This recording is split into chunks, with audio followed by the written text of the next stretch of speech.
That's the studio. Let's be sure that we email Doc Russell. Okay.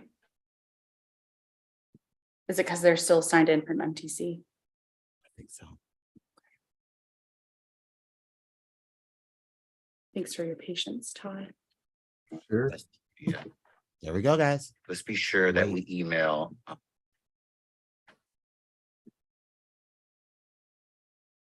Hold on.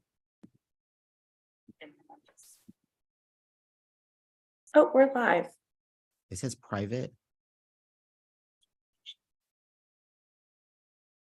Public. Okay. Should be good. Okay. Well, thank you. And hello, everyone. We're live now, I'm told. And so sorry about those technical difficulties. Hopefully, if you're in the chat, you saw all the information that we left for you. There is a survey for this project. There is a webpage. And by the way, I'm Natalie Bouchard. I'm a public and community relations specialist, and I'm here with Todd Thorne, who is the project manager for this South End Station project, which is very exciting. Possibly you joined us yesterday at the in-person meeting. And if you did, we were happy to see you. If not, this is your first time hearing this information. We're glad that you're here. And we just ask that you leave any questions or comments in the chat, and Todd will address them at the end of the meeting. All right, Todd, take it away. Thank you, Natalie. And thank you if anyone on here was at our meeting last night. It was a great opportunity to speak and talk with you all. We heard got a lot of great feedback, heard some new questions, and learned a few things that we will definitely incorporate and take back with us as we advance this project and work through the design of it. And so what you are looking at here right now is an overall general area map of South End Station. And this is South End, kind of bounded South Boulevard and South Tryon Street. The blue line is running through the middle here. And you're looking at New Bern Station on one end on to the left and east-west on to the right. And our project will construct a new light rail station about midway between those two stations, as well as do a few other things. And I'm looking forward to explaining tonight kind of how our project came to be, in a little history on it, what we hope to accomplish and what we are watching out for on this project, what some of the different components are that we are including in the project, and what we've been doing over the past year. We really started this project about in early 2022, and our last time that we had the opportunity to meet with you and have a public meeting like this was about a year ago. And so we've done a lot within that time, and we'll be sharing what that was, as well as the schedule and the path forward from now until we can bring this station live and begin revenue service. So in 2007, the Blue Line first began running and operating. And at that time, the character of this area was mostly industrial. There were not a lot of people that lived in South End, midway between New Bern and East West Station. Now, there were people that worked here, but it was not enough to really provide a large customer base. And there really just weren't a lot of people to serve with the station. So there was not a station built between East West and New Bern stations at that time. But as time went on, it really didn't take very long. South End began to rapidly develop and change, and new businesses like Publix grocery store opened, and Camden Southline Apartments, Spectrum South End Apartments, as well as the Atherton Mill area and Atherton Loss. All this area quickly made this a destination that people wanted to come to. And it was very quickly obvious that there was no way to cross the tracks safely between East Tremont Avenue and Remount Road. And that's a fairly long path to walk around. People could see the Publix from Spectrum South End Apartments, but not safely get to it without either driving or walking a long distance. And so in 2018, a combination of the City of Charlotte, Charlotte Center City Partners, and the community around this area and all of South End developed a South End vision plan that looked at what the needs of South End were as the area was rapidly changing, made some recommendations as to what needed to be added to South End or changed to make it a better place for people to live and work and come to do business. And a couple of those recommendations were to find a way to safely get people across the tracks somewhere midway between Tremont and Remount Road. And also, if possible, to add a light rail station to provide rail service into this area too. And so after that vision plan, something called the South End Connector Study was launched, and the city evaluated and studied and worked with Kimley Horn consultants to study what it would take to get a safe pedestrian crossing across the tracks here, and what it would cost and what would be involved, or whether it was feasible to put a light rail station in. And at the end of that study, the consensus was that we should try to put in the light rail station. And so that is sort of the genesis of this project. And so we began working on evaluating and working on a contract to hire a planning and design consultant, which we eventually selected Kimley Horn to continue on and to design and plan this project. And so they have been working with us since early 2022. And we began evaluating where a station should go exactly and what other sorts of amenities needed to be added with that station. And so we've been really looking at a few core goals of this project. That is, of course, to provide a good, safe, convenient track crossing here, somewhere in midway between Tremont and Remount, to provide transit service to this area so that people do not have to walk all the way to either New Bern or East West Station, to make some improvements, and by doing those two things, really kind of raise the quality of life in South End and in this area, and provide an amenity that both functionally provided a track crossing and transit service, but also really just added to South End and promoted the kind of growth and the economic development that has made South End such a great and popular destination. And by doing that, we wanted to look at the context of what is already here and is being planned for this area, and make sure that what we plan and design and construct is going to fit in well with and be a good neighbor to all the businesses and apartments and condominiums that are already out here today and will be coming online in the near future. And in the meantime, we want to balance that out against making sure that everything we do, we're thinking about safety, that we don't just provide the amenities, but we also make that safe and convenient for people to be able to use. That we look at the impacts we have on the businesses and on the community while we're building out this station and also after the station goes into operation. That we look at the infrastructure in this area and figure out what we can improve on. If there are, for example, we'll look at drainage needs that we've evaluated and looked at, and what we can do to not damage or tear out things that are already built, that are in good shape, that we don't want to damage.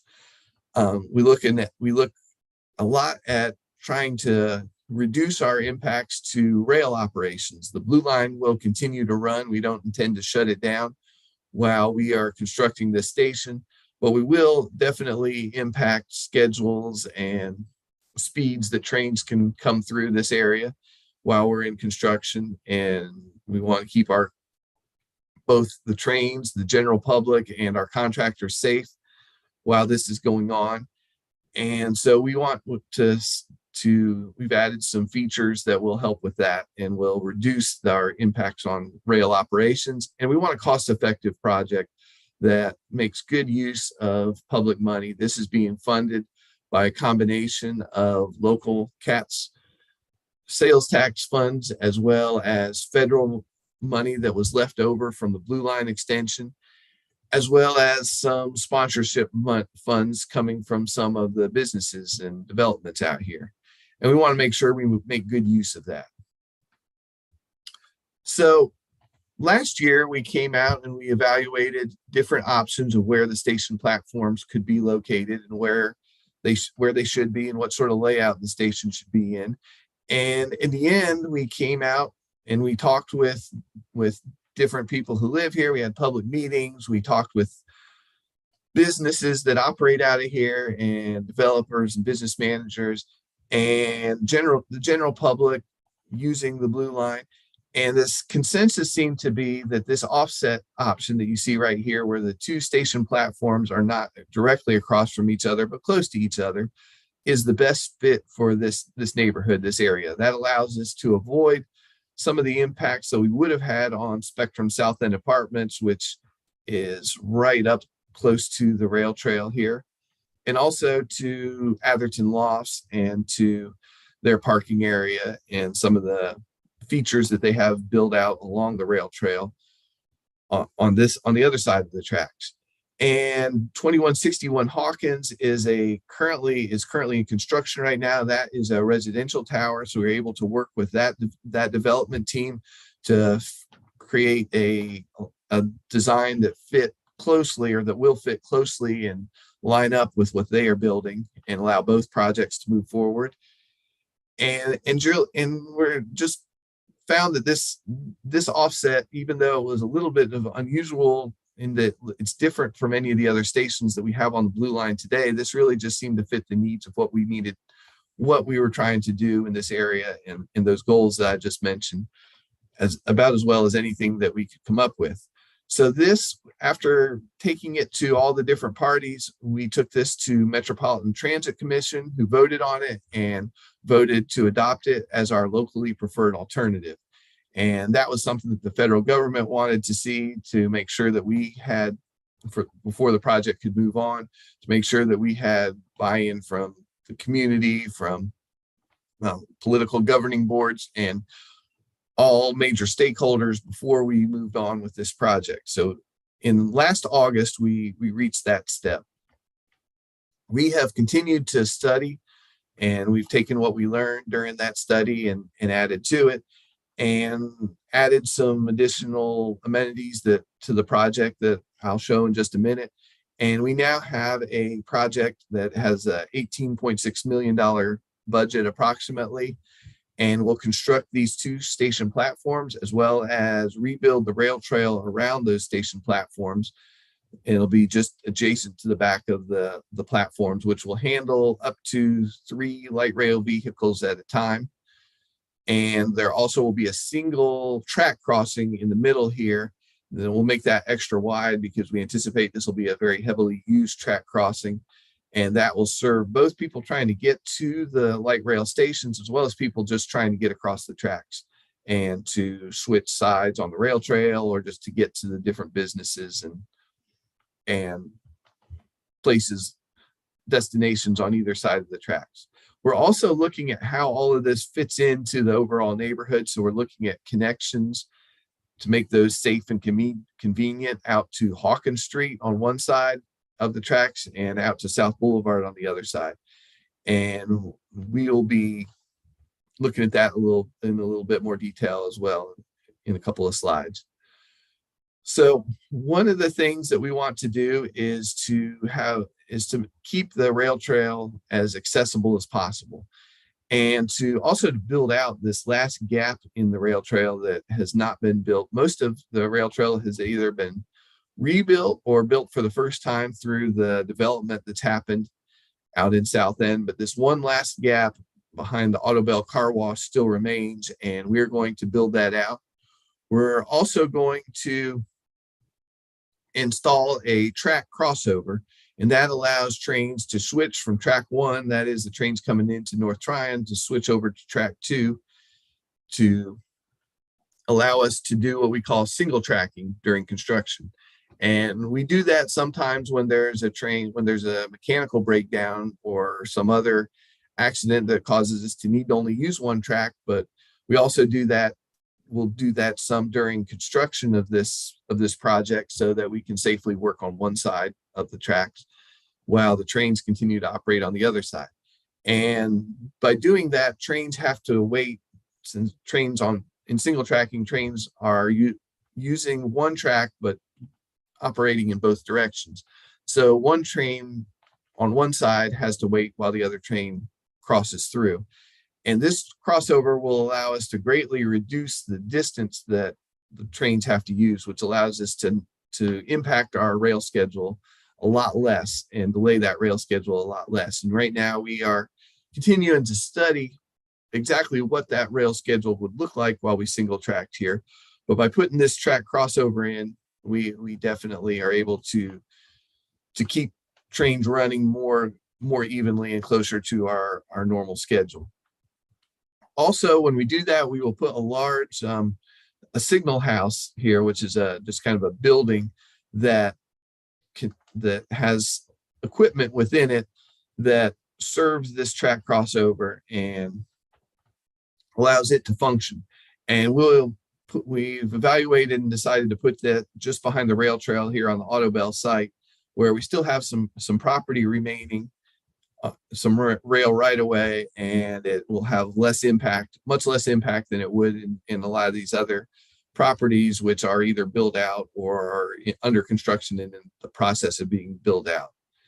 Also, we have, with the station platform, we have some cabinets that serve that station platform, and they will go right in this corner here, kind of between Publix and Atherton Lofts. And this area here is kind of already built out and reserved for a substation, which is another building that helps power the overall blue line. And we will put an electrical cabinet and a station communications cabinet in that area. Again, trying to pick areas that that are convenient to maintain, but do not have impacts or a lot of visibility on adjacent properties. And there'll also be a backup generator for those cabinets here. So in addition to the crossover and the filling in the rail trail gap, one other thing we looked at, we are evaluating as the South Corridor, as the blue line ages and new development comes online, that puts stress on the drainage system out here. And our drainage system has a little bit of a bottleneck in it here, where all of the drainage from Atherton and some of South Boulevard, this area all comes into one pipe that crosses the track just south of Tremont and then continues down to Tremont and empties into a larger pipe that takes it on further out to the west. So we are going to replace that track crossing. We're evaluating exactly what size pipe is needed to serve both the current area and also make sure we have a little capacity for the future, additional capacity for the future. And we'll be replacing that drainage in this area, which will also mean replacing this section of the rail trail. The new pipe will actually be right under the rail trail in this area. So we'll accomplish that as part of this project with the station. As I mentioned before, we're looking at connectivity, specifically how the rail trail and the station connect to South Boulevard and to Hawkins Street. And so here on the left, this is the private drive that runs between Camden South Line on the right and Publix on the left. And there's sidewalks on both sides of this and a private drive and parking that serve this area, but it's very automobile focused as it was built to be. And we'd like to look at it to see if we can improve it to make it obvious to people that this is a good way to get to our station from South Boulevard, or to get to South Boulevard from our station, to make it a safe and comfortable experience walking between the two. And it's just fine serving the purpose that it was built to serve today, but we will be working with the property owners, with Publix, and with Camden South line on some ways to just make it serve a little bit better. It needs to continue to both to serve those businesses as it does today. It's the entrance into Publix, as well as this area, and this cul-de-sac is also where people come to load and move when they're moving into Camden South line. But we also want it to be a way for people to get into the light rail station. And so we'll be evaluating that and working with those property owners here over the next year or so, and planning that out. Also, it's very similar on the other side of the tracks. Here next, this is Spectrum South End Apartments on the left, and 2173 Hawkins is got several businesses and a parking lot on the right. And we'll be looking at that sidewalk as well. Part of that will need to be rebuilt as part of this project and raised up a little bit. And we'll be looking at how do we make this feel like it's integrated into the rail trail and into the station, and that it's a public access to both of those. So another component of our project is art and transit, and we are happy that we have hired and have Christopher Weed on our team. He will be our station artist, and we've had a couple meetings already with him to explain to him more about what the project is, what some of the opportunities are for art, and what we've done with art on the Blue Line extension and the Blue Line on our past projects. And we will be hosting a Meet the Artist meeting on November 3rd. So be looking for invitations and advertisements for that coming up. And Christopher will be looking for feedback. He'll explain some of what he's done on what sort of art and sort of ideas he has, as well as looking for feedback from the community as to what they'd like to see. Try to understand more about the history of this area, the character, and what people would like to see here through the art program. Some of the opportunities we point out to him are we already have this large exclamation mark that is located out here. We're not quite sure what is going to happen with that. It will need to move in order for the station to be built, and whether it stays in this area or moves nearby, we're not sure, but we will definitely this is a popular kind of landmark in area, and we want to keep that. And so there's that type of kind of standalone art. There's art that's kind of integrated into the station that we've added on the Blue Line extension. We have etched glass, like you see here in the bottom picture, where the artist creates a design and it is etched into that windscreen glass. There's the green and yellow column claddings here that basically protect and minimize the visibility of some of the pipes and drainage and communications that runs through the station canopies. And we add some color to the station with that, as well as we can laser cut designs into those claddings. There we can add color and designs and imprints into either the rail trail or the station platform itself. Our benches can be modified or changed into either sculptural or artistic or more colorful benches. Fencing can the same thing. There's going to be fencing in this area, either between the tracks or adjacent to the station platform itself, to guide people so that they understand where to cross and where not to cross. And that also could be part of the art program. And there also, we can add things to the canopies, and that's something we're definitely going to consider. Here you see we have at Sugar Creek Station have some, we call them finials, that they can move, and they add some color. And so we want to make, one of the goals of our project is to make this station visible so that it's easy to see from the adjacent streets, from South Boulevard or from Hawkins, even though there are a lot of buildings screening the view of the station in places.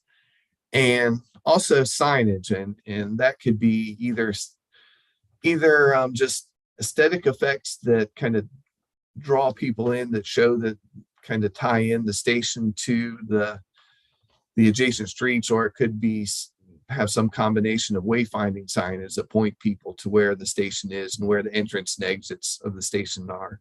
So we won't be able to do all of that with the art budget, but those are some of the things that we'll be looking at and Christopher will help us with.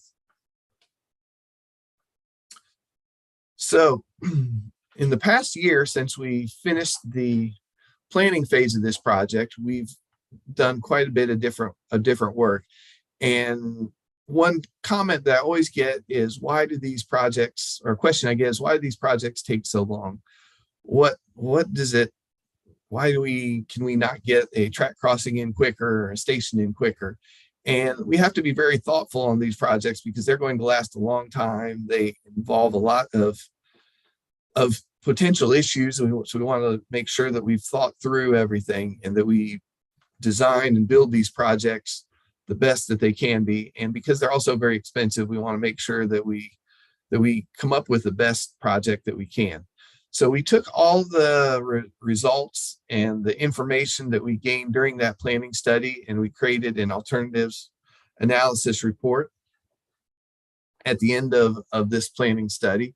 And we use that to guide us as we transitioned into design. One of the things we studied, we started looking at an operations plan, and we looked at how the Blue Line operates through this area today and what it would look like if there's a station there, how not just the Blue Line, but also the intersections would operate and whether there'd be impacts to them, to our signaling system. And we looked at runtime analysis, which is basically what would the schedule look like? How much longer would it take a light rail vehicle to serve an additional station? Both looking at how long the train has to wait at the station, having one more station. Also, it has to slow down from how fast it goes currently at that station. And so we determined that by adding this station, it will add about 1 minute to a train running from uptown to areas south. So 1 minute each direction. We carried out geotechnical investigations with our design team, and that is that we had a drill rig come out. We took some corings at various locations to answer questions about how deep the groundwater table is, where there is stone, where there's rock and different types of soil, and how the conditions that will support the future canopies and structures, as well as the station platform itself. We had survey and SUE, which is evaluating and studying where the underground utilities are and getting survey information so we understand elevations and really making this a three-dimensional design. And we took all that information and we began the early design phase of the project. We completed the first round of the design. There are really 3 different major milestones of the design before we finalize it.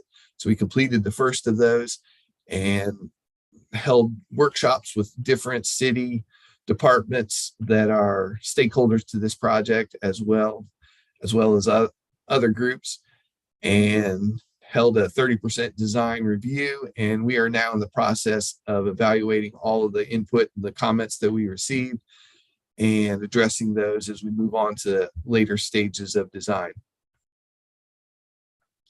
Another phase of the project that we've been working on is the environmental phase. And that is something that is mandated because we have federal funding that's mandated through the U.S. Department of Transportation's Federal Transit Administration, FTA. All projects have to go through a series of plans and studies to satisfy the requirements of the National Environmental Policy Act, or NEPA. So we have been doing that and carrying out evaluations and studies. And one of the important things that we did is to look at how whether this will have any effects on historic properties, because there are some old buildings that mostly have been reused here, including at the Atherton Loft building is probably the nearest and best example of that. And we presented our project to the State Historic Preservation Organization, and they determined that this project would not have any significant impacts on historic properties. We were very pleased with that, and that we had evaluated and come up with an option that would best serve and preserve the historical context of South End and what's left of that. We've also spent a lot of time looking at noise and vibration, both during construction and the noise of the station, the trains as they blow their bells, the PA system, all of that. We've modeled that both during construction and when the station is operating. And we've looked at that, and we've determined that it will increase noise a little bit, but not significantly. It would not have a significant impact on the properties out here. And our trains would be blowing bells through here as they do through the rest of South End, as opposed to the louder horns that we use further south. And in the end of this, we are putting together a large report that summarizes all that we have studied as in our environmental studies. And we'll be presenting that and submitting that to FTA for approval. And that is called documented categorical exclusion. And we're working on that. And that will, when FTA has approved that, that will lock in the federal funding portion of our project. As I mentioned earlier, too, safety and security issues are very important, very vital to having a successful station. And we are doing that systematically with the same types of steps that we did when we designed the blue line extension, the gold line. All of these projects have similar steps. We begin with a couple of major plans that kind of help us organize our safety thinking. We do have a management plan that just outlines our overall safety process, as well as a certification plan that will help us to track details of the project so that we don't have issues that slip through the cracks. And so we've developed both of those plans, and we are working on, then we start to study all the hazards and analyze all the potential dangers that come with adding a station, and that are unique to this, especially unique to this area. And we look at what we need to do to have a safe and secure station. We'll especially be looking at our track crossing as probably one of the best examples of something that will get a lot of scrutiny, because we want to make sure that people have a safe place to cross the tracks, and that we also, while we are operating trains, that we have the right kind of lighting, that we evaluate and make this both safe and comfortable for the people coming through. Also look through to make sure that this station is not too isolated, that it has good connection so that emergency responders can get here, so that any kinds of issues that we have looked through those things. And we'll take all of those analyses that we develop, and we will use those to inform our design and our construction. And we'll create some very detailed checklists that we certify to make sure that each issue that we come up with during these studies is that we follow through to the end, and that we've addressed all those concerns.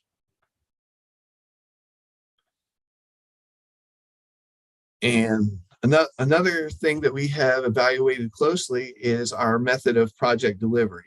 So typically most projects are designed and then they are advertised for construction. We hire the low bidder and they build the project. And that is successful for many, many projects, and most city projects are built that way. But as we evaluated whether there's might be a better way to meet the unique needs of this project, we developed a process that we'll be using for all future projects, and went through and held workshops and included other city departments in those and other outside authorities, and came up with that a construction manager risk process will work better, we believe, for us. And what that means is that we will hire the contractor early. We'll hire a contractor, and we're in the process of doing that now.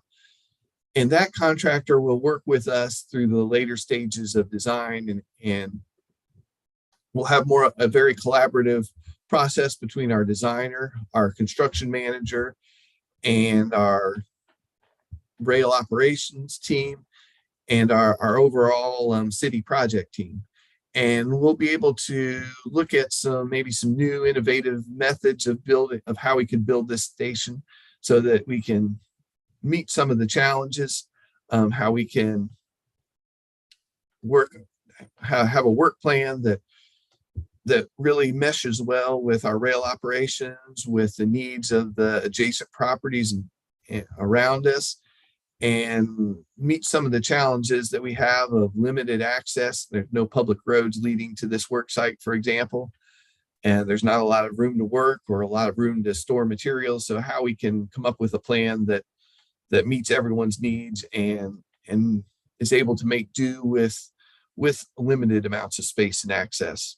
And we'll be looking at, as I mentioned before, we are looking at noise and how noise would impact during construction, and we'll be able to get into the details a little bit more as we break down the project into its components, figure out some work may need to be done at night, but what is noisy enough that we shouldn't be done at night, and kind of breaking down component by component how each component of the construction will affect the environment around it, and how the project will be phased, and all of that. And a lot of times a work plan, we can come up with one, but if we don't have the contractor at the table with us, a lot of that changes when the contractor is hired. So if we can bring them in early, we really feel strongly that will help us to have a more successful project that achieves our goals and really serves the community well.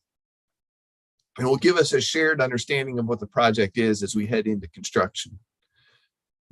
So we will have a pre-construction design services contract with that CMAR, and we will also have construction contracts. And I say that plural because we will probably break this down into 2 different contracts. We would like to have that track crossover and some of the other things completed before we begin the station platforms themselves.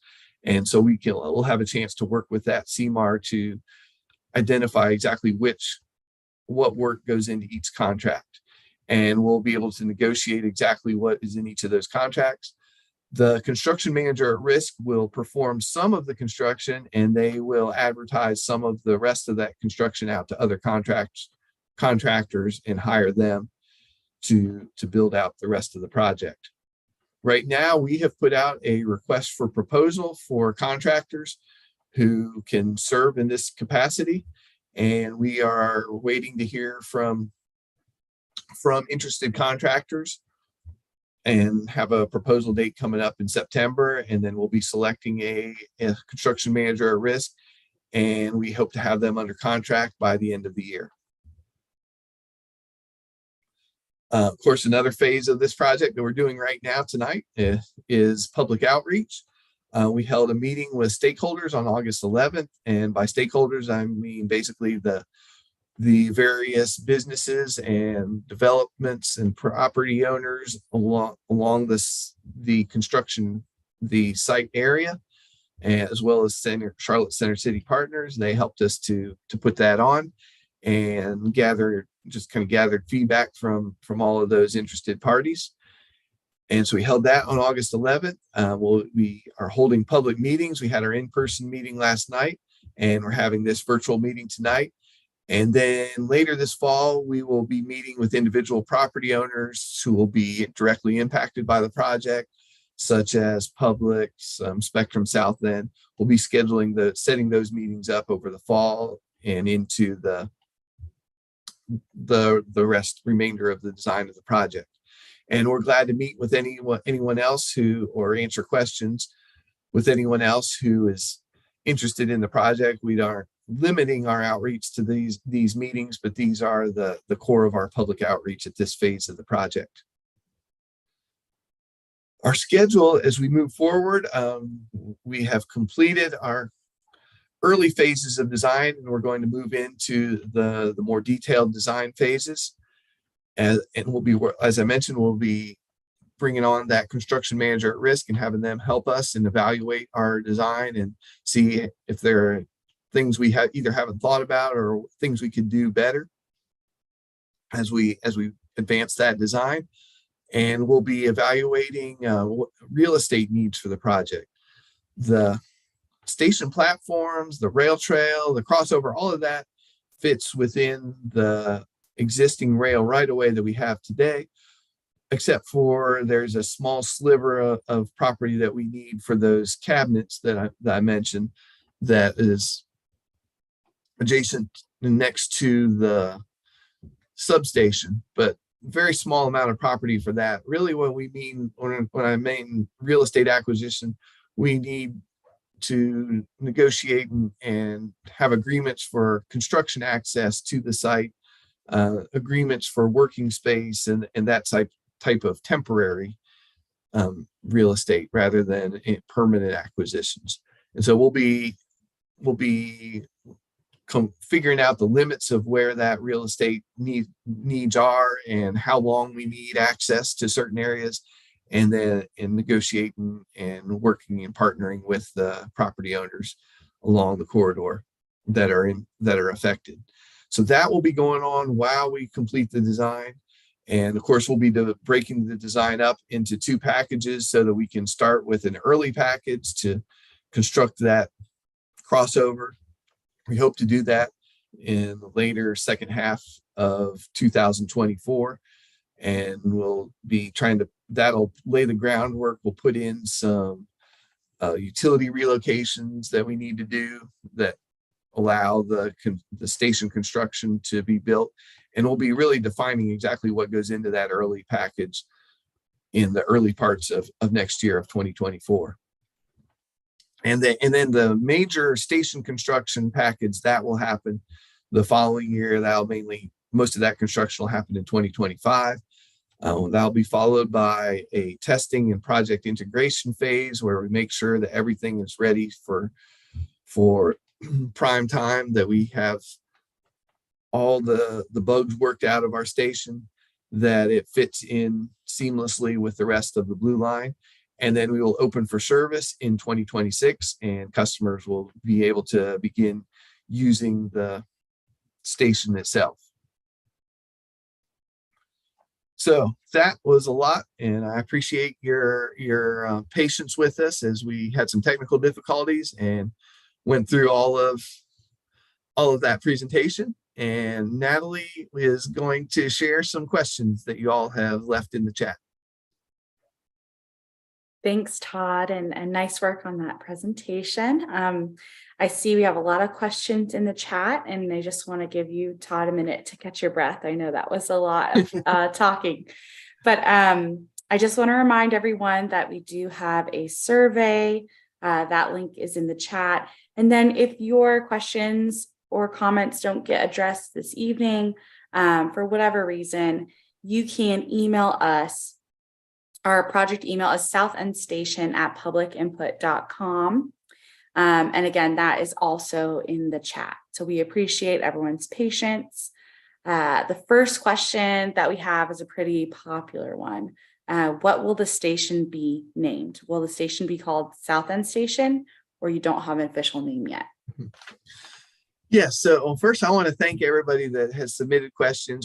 And anyone who fills out our survey or submits questions through our website, that is really valuable information, and that helps inform our project. We take all of that very seriously, and even if it's something we've already thought of, it still helps to hear that people are interested, and that helps us to set our priorities. And that's really what we're trying to understand is making sure that our priorities are aligned with what the people who will use our station and who live and work out here, what they want to see happen.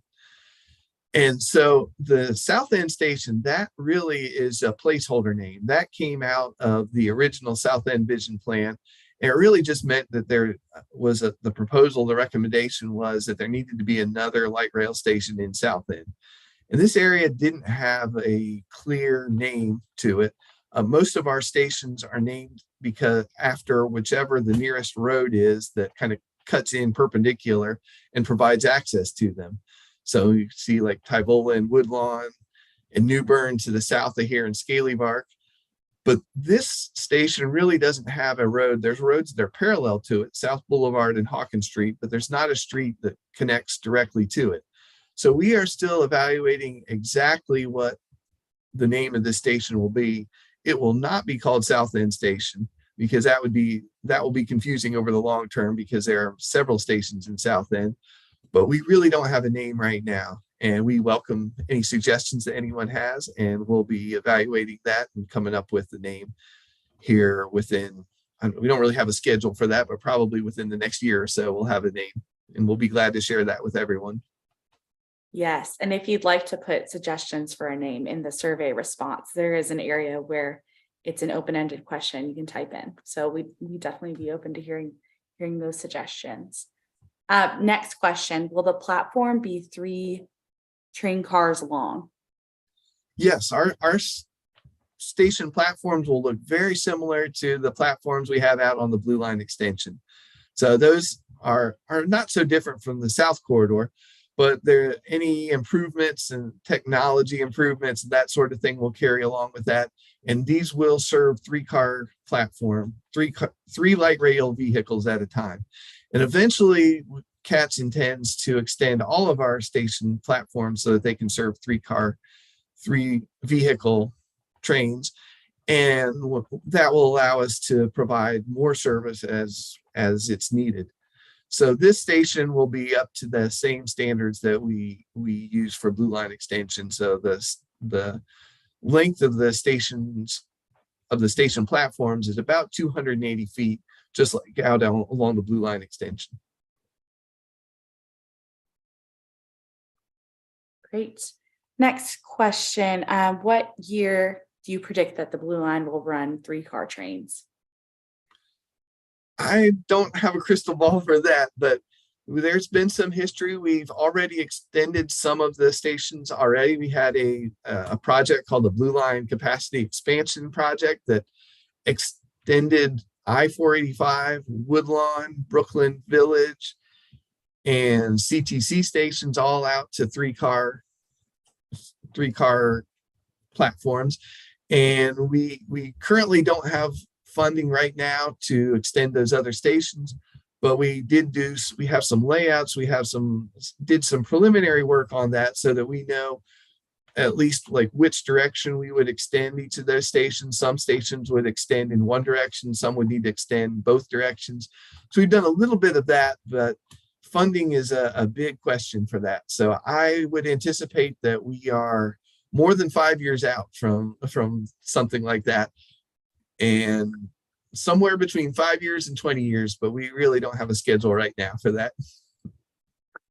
All righty. The next question is, what year will you all start construction on this project? And when is it predicted to start service? So yes, so as I mentioned, we'll start service in 2026. And we intend to start construction out here on the first of 2 phases of construction. We intend to start that first one in 2024. It'll probably be later in 2024. And that first phase will probably won't have a whole lot of amenities to it. It'll be more to just kind of lay the groundwork and get some of the more sensitive features in that are needed to get that work out of the way so that we can build the station platform. So things such as that track crossover would be part of that.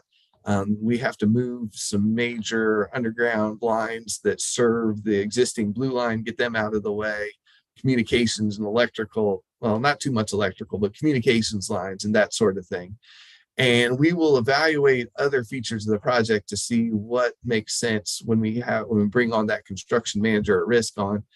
And that'll be part of what we do in the early part of 2024 to define exactly what we're going to build when.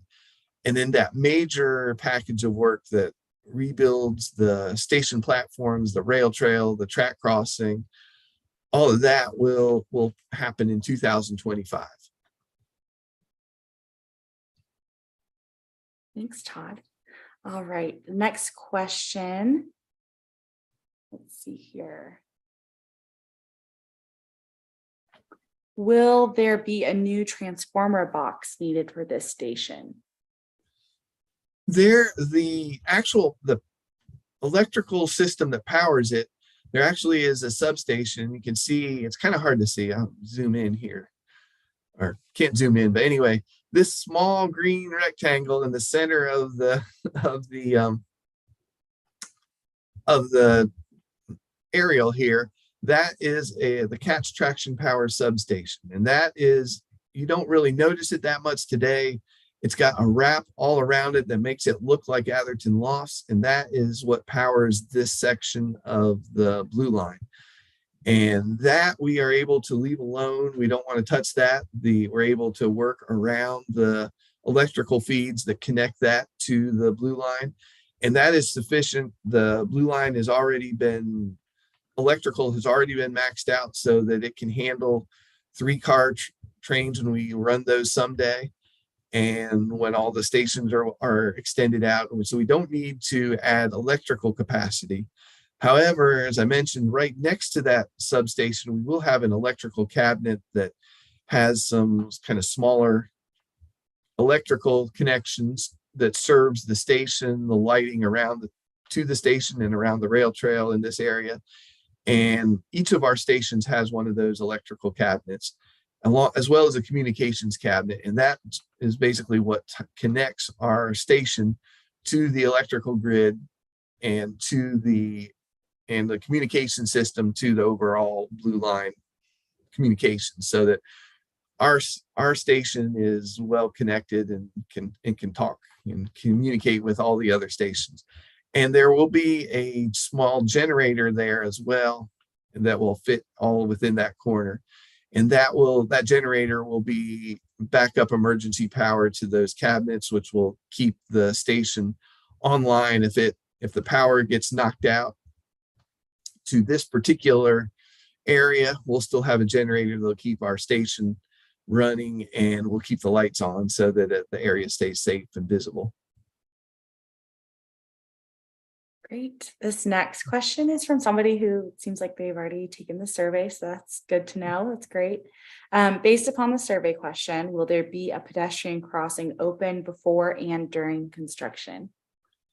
Yeah, that's like a good thing wanted to mention, because that is certainly a goal of our project, is to get that crossing open as soon as possible. We've heard from lots of interested people that should be a priority.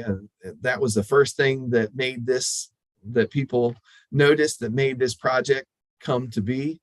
And we've heard recently from people who have sent in email comments in support of trying to open this track crossing up as soon as possible. So that is a real goal of our project. But at the same time, we want to make sure that when we open this up, that it is safe. And we'll have active trains coming through this area, and we want to make sure that we study this and make sure that this track crossing, when it does get installed, that when we open it up, that it can serve people safely, that there's good visibility here, both for the people crossing the tracks and also for the train operators. And so we're going to be studying that very closely, because that is one of the first things also that we have a safety consultant that just specializes in safety issues. And one of the first things they recommended to us is that we don't open that track crossing up until after the train goes into service. We've had some discussions, and we think it's possible to open that track crossing up early, but we can't commit right now to exactly when. And we're going to want to make sure that we've crossed all the T's, dotted all the I's, and really thought through that crossing before we open it up. But by opening it up also, that will allow us, we'll be building these stations probably one side and then flipping over to the other side. And we really also are looking at the rail trail, not just the platform, and making sure that we keep one of our goals is to keep at least one side of the rail trail open so that people can get through this area at all times, and having that track crossing open as early as possible really helps us with that goal as well. So we're going to try to do that, but there will be more to come on it. Yes, I know that that's a popular question as well that we've gotten a lot.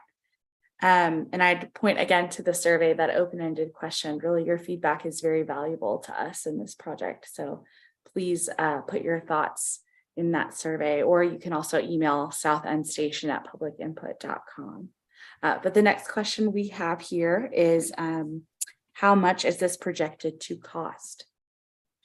So right now, our project budget is 18.6 million. And that is based off of a very general cost estimate that broke the project down into components. But because we haven't really designed the project yet, it's mainly based off of historical averages. And this is a very specialized project. It's a lot different to build one station with the train running than it is to build 11 stations as we did on the Blue Line extension without a train running. And so there's a lot of things that are a little different, will be different about how we build the station, even if the station itself is very similar to what we build other places. And so we're going to be refining that cost estimate quite a bit. That estimate has gone up a little since we originally started the project. And that is partly in recognition of some of the other things that we have added. The storm drainage that we added was already part of a different project, and we added it to this project because it just makes sense to have the same contractor build it out. So the funding for that just came from a different project, and that just followed the scope of that storm drainage. The track crossover that we want to add in particular is a big feature that is especially expensive itself, and that is part of we just identified that was a goal both for this project now and for the future. And so that was something that we have added to our project. We are still have our funding coming from money left over from the Blue Line extension. And we had a set amount of that for several different projects that we are building, this just being the most visible of those. And we have just kind of reprioritized and moved some funds from one project to another to increase our budget. But that budget also includes a lot of what we call contingency, which is just extra money because there's a lot of things we know that we don't know. And we have to plan for all the different risks that could come up as we learn more and we go through the design of this project. So that we will refine that cost estimate quite a bit more as we develop our project and our project design, and we work with our contractor on this project. We don't think that will increase. We just will, but we will know a lot more. It could even decrease, but we will know more as we work through that design phase. Next question, will any roads be blocked off while the station is being built? We will not block any streets. One issue that makes this a particularly challenging project is that there are no public streets that connect to this area. The nearest streets are parallel or Hawkins Street and South Boulevard, and we don't anticipate any effects to Hawkins or to South Boulevard. It's possible that some of our access may need to come in through the rail trail, so that would be off of either Tremont Avenue or Remount Road. If we do that, there would be access. I mean, there would be impacts to the rail trail if we needed to bring construction equipment or materials through the rail trail, but not to the streets themselves. We don't anticipate, except for maybe a brief amount of impact when we're actually working on that storm drainage near Tremont Avenue itself. But that would be temporary and would not be probably just a lane closure while we build out the final connection for the storm drainage there. It probably would not last a long time. But there will be impacts if our access comes through either the rail trail or some of these public streets. Our intent is not to close them, but we will have to work out and come up with plans that work for the businesses that depend on those streets and own those streets. And we also are looking at possible access through Autobell, through the car wash. And that'll be something that we'll be working out with our contractor and with the owners of these various developments that have private streets that run near our station. We're very happy to know, and we've spoken with all of these folks already, that they are supportive of our overall project, and we'll have to get into details about like exactly how we can work out some of the tricky logistics of building the station temporarily. Thanks. I think we have time for about one more question. I just want to remind everyone, I just put this comment in the chat as well, but if your questions or comments aren't addressed, or if you have any more questions or comments, please email us at southendstation@publicinput.com, or you can, or do both, but you can answer our survey, which that link is in the chat. So the last question for the evening, how wide will the rail trail be after platform construction is complete? Will it be narrow? For an example, the west side of Bland Street Station. Yes, that's a very good observation and a good question. So we are very sensitive to this, as the light rail through here is just one piece of the overall mobility transportation network of all different types of transportation, which includes the rail trail. And our standard for any future sections of rail trail that are being built is to keep that full 12-foot rail trail width across, even when it's adjacent to a station platform. Another good example of where the rail trail will be rebuilt next to a station is ongoing construction right now at East-West Station. There's a 110 East is a high-rise building that's going up right now, and that side of the station is covered with scaffolding at the moment in the rail trail, and that developer also will be building out a full 12-foot rail trail section. After they are able to remove that scaffolding, they'll be rebuilding the rail trail. We'll be doing something very similar. We've worked with the private construction going on at 2161 Hawkins so that our footprint matches up exactly with theirs, and so that we can keep that full 12-foot width in. The only difference is that where we're right behind the station platform, our station platform is 15 foot wide. The rail trail is 12 foot wide. That gets us 27 feet back, is that there's no planting strip in those areas. So most places we want to have at least a 4 foot or more planting strip where there could be landscaping or grass between the edge of the track area and the track fence and the rail trail. We won't have that where we have a station platform, but we will have the full 12-foot width. It won't be narrowed like we have at Bland Street. And we will also be looking at other types of amenities that serve the rail trail as well. So that could be bike racks, that could be locations for scooters to be parked. We'll be looking at all of those things as part of our design too.